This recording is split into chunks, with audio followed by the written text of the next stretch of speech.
Well, Dan, there have been a record-breaking 10 Category 5 storms around the world this season.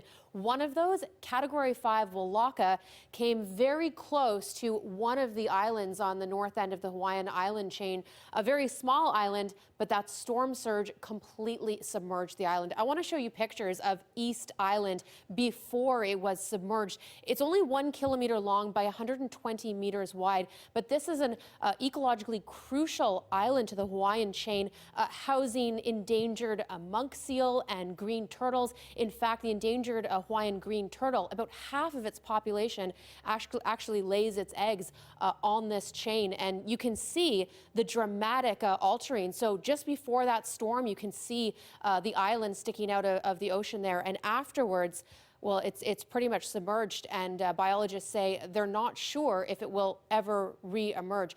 Take a listen to a professor of Earth and Sciences from the University of Hawaii on the kinds of impacts we're talking about. We were up there in July. It was certainly obvious there were hundreds of nests up in the dune area of that island, and literally every step you had to be careful to not step on an active nest. So the ecosystem impacts are huge. So, Joe, how does climate change factor into all this?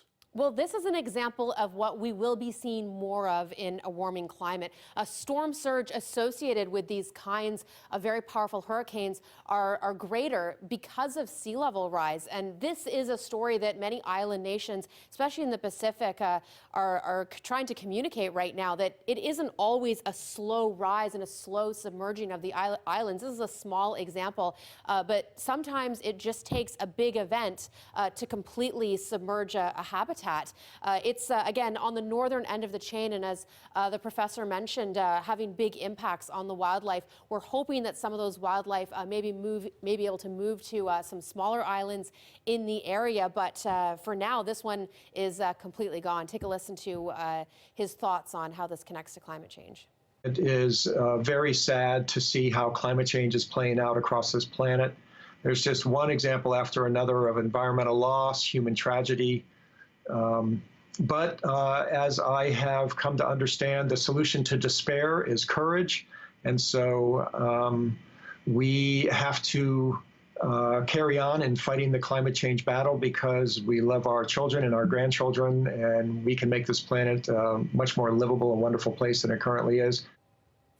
Pretty shocking stuff. Johanna Wagstaffe, thanks very much. You're welcome.